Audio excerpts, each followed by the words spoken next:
Terima kasih Anda masih bersama kami. Bagi Anda yang baru saja bergabung, kami hadirkan kembali 3 berita utama hari ini. Waspada modus baru peredaran narkoba di Subang. Pengedar menempel narkoba di pohon atau dinding tembok yang sudah disepakati dengan pembeli. Harga bawang di pasar tradisional Kadipaten Majalengka melejit, naik 100% per kilogram. Sejumlah tempat hiburan malam di Kota Bandung dirazia polisi.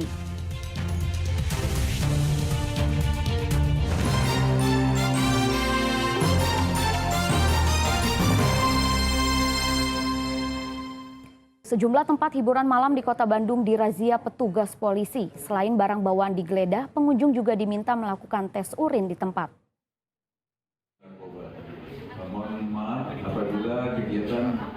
Satu persatu pengunjung sebuah tempat hiburan malam di Kota Bandung digeledah polisi dari Satuan Narkoba Kepolisian Resor Kota Besar Bandung. Selain badan, seluruh isi tas bawaan pengunjung juga digeledah. Penggeledahan terjadi selama proses razia di sejumlah tempat hiburan malam di Kota Bandung.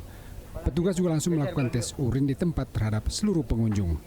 Razia dilakukan karena disinyalir peredaran narkoba di tempat hiburan malam di Kota Bandung masih tergolong tinggi. Banyak melakukan pengungkapan terkait dengan penyalahgunaan narkotika. Nah, sehingga saya mensinyalir di Kota Bandung peredaran kita masih. Sehingga untuk di samping penegakan hukum juga kita melakukan pencegahan itu dengan cara untuk bisa menekan peredaran gelap narkotika di wilayah Kota Besar Bandung. Hasilnya tadi sudah di dua tempat ya sudah kita lakukan. Alhamdulillah di dua tempat itu belum ditemukan penyalahgunaan narkotika. Razia juga untuk menekan tindak kejahatan di malam hari yang sebagian dipicu karena kondisi mabuk sepulang dari tempat hiburan malam. Muhammad Rizal melaporkan dari Kota Bandung. Puluhan remaja mayoritas masih bersekolah ditangkap Polres Kota Banjar saat sedang pesta miras. Mereka kemudian diserahkan kepada orang tua untuk dibina.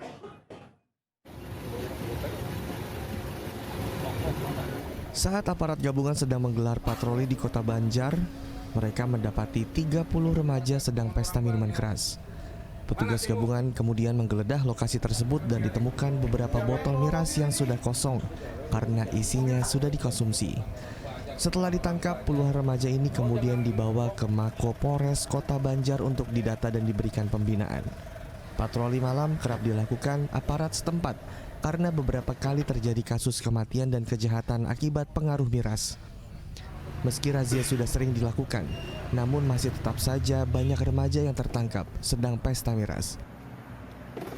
Dan hasil dari KRD tersebut yang diamankan sekitar 30 orang, yang mana yang 30 orang itu sedang melakukan atau pesta miras yang ada di Kota Banjar.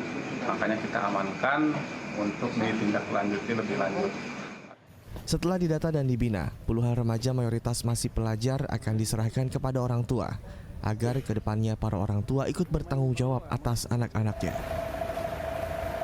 Eko Setiabudi melaporkan dari Kota Banjar. Setelah 9 hari dicari, jasad bocah berusia 5 tahun yang hilang terbawa arus sungai di Kabupaten Garut akhirnya ditemukan. Jasad korban ditemukan di Waduk Jatigede, Kabupaten Sumedang dalam kondisi meninggal dunia. Jenazah Rafka akhirnya tiba di Kampung Saripulo, Desa Pada Asih, Kabupaten Garut. Kedatangan ini disambut isak tangis keluarga. Mereka merasa kehilangan bocah yang masih berusia 5 tahun. Setelah sampai di rumah duka, jenazah Rafka langsung dibawa ke masjid untuk disalatkan, kemudian dimakamkan. Memberitahukan ada penemuan mayat di Waduk Jatigede, Sumedang. Setelah dapat informasi tersebut, kami berkoordinasi dengan Kades Pada Asih dan keluarganya untuk segera mengecek apakah penemuan itu adalah benar seperti yang diberitakan terhadap anak tersebut. Alhamdulillah setelah duhur berangkat dan ditemukan informasi keakuratan. Sebelumnya Rafka dilaporkan hilang terseret arus Sungai Cibakom, Garut pada 11 April 2024.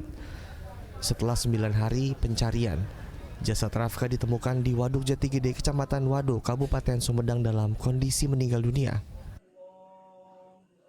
Saat itu keluarga korban diberangkatkan ke lokasi penemuan dan mereka memastikan jasad yang ditemukan itu adalah Rafka. Eko Setiabudi melaporkan dari Kabupaten Garut. Kita beralih ke informasi lain. Diduga karena konsleting arus listrik, sebuah pabrik rotan di Kabupaten Cirebon terbakar hebat. Api baru bisa dipadamkan setelah petugas pemadam berjibaku selama 6 jam.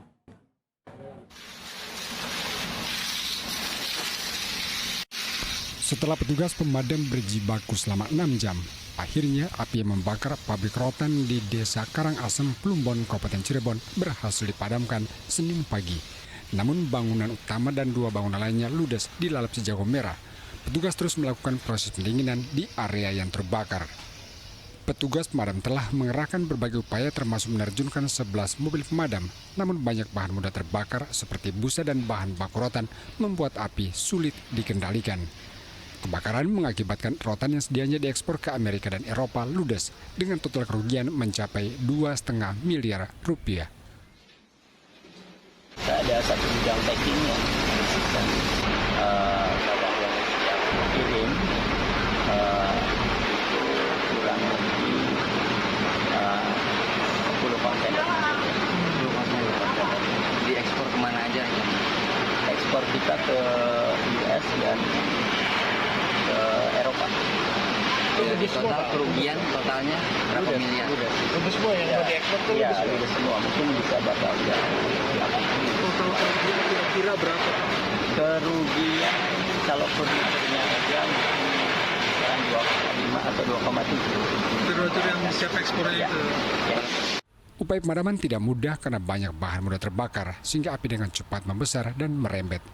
Kebakaran bahkan disertai ledakan keras yang diduga bersumber dari tabung gas yang tersambar arus listrik. Pemadaman api hampir 4 jam, dengan pendinginan 2 jam. Berapa mobil? Kita kerahkan 9 unit dari kabupaten dan 2 unit dari Damkar Kota Cirebon. Apa kesulitannya? Kesulitan kita, alhamdulillah, tidak ada. Pabrik rotan terbakar hebat pada Senin malam. Banyak bahan mudah terbakar disertai angin kencang membuat api membumbung tinggi dan cepat membesar. Petugas pemadam kesulitan menjangkau titik api sehingga proses pemadaman butuh waktu lama. Petugas harus mengerahkan belasan kendaraan pemadam karena banyak area pabrik yang terbakar. Karena besar sekali, akhirnya kita meminta rekan-rekan dari pos jaga Arjawinangun, Palimanan, Sumber, Gunung Jati untuk meluncur. Kemudian melihat situasi masih belum bisa kita tangani, kita meminta bantuan juga 2 unit dari kota. Sementara ini juga karena masih belum ini juga kita juga minta bantuan juga 2 unit lagi dari Panganan dengan Lemah Abang. Total berarti 11 unit. Apa sebetulnya yang terbakar itu teman? Yang terbakar bahan baku rotan, busa, thinner, dan lainnya yang mudah terbakar. Tidak ada korban jiwa, namun kerugian ditaksir mencapai miliaran rupiah. Maruli Habibi melaporkan dari Kabupaten Cirebon.